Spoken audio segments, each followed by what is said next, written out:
Welcome to YOUCANIC. Today here on YOUCANIC we've got a 2011 Honda Fit, and on this 2011 Honda Fit we're going to go over where you would add brake fluid to your vehicle. So if you need to add brake fluid, this is your brake fluid reservoir. It's right here by the firewall on the driver's side and right here behind the battery, which is sitting right here. So to replace this, to replace fluid if you need any, there are markings on this side of your max up here. There's a markings where the max is up here and the low would be down right here. We've got an indicator there of the low. Now we don't want to make sure that we stay anywhere in between there. We don't want it to go too low. If it goes too low, then you get air in your line, and when you've got air in your brake fluid line, it's not a good thing. What happens is it gets air pockets and then your brakes won't work properly.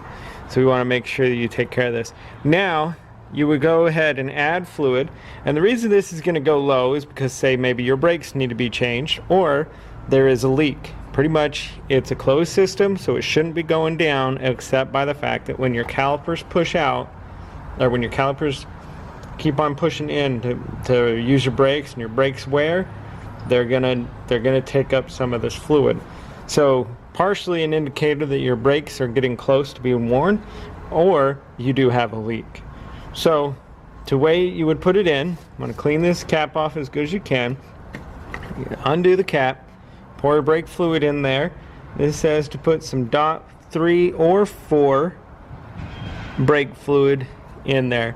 It's recommended that you use it from a fresh container so that there is no moisture in that brake fluid. And then you would just bring it up to the max there, and then you would check, and then you put the cap back on.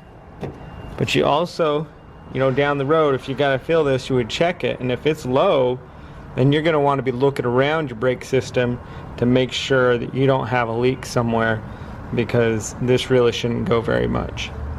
And that's how you check your brake fluid on your 2011 Honda Fit and various other years, but that's how you check it. Thanks for watching YOUCANIC, where you can be the mechanic.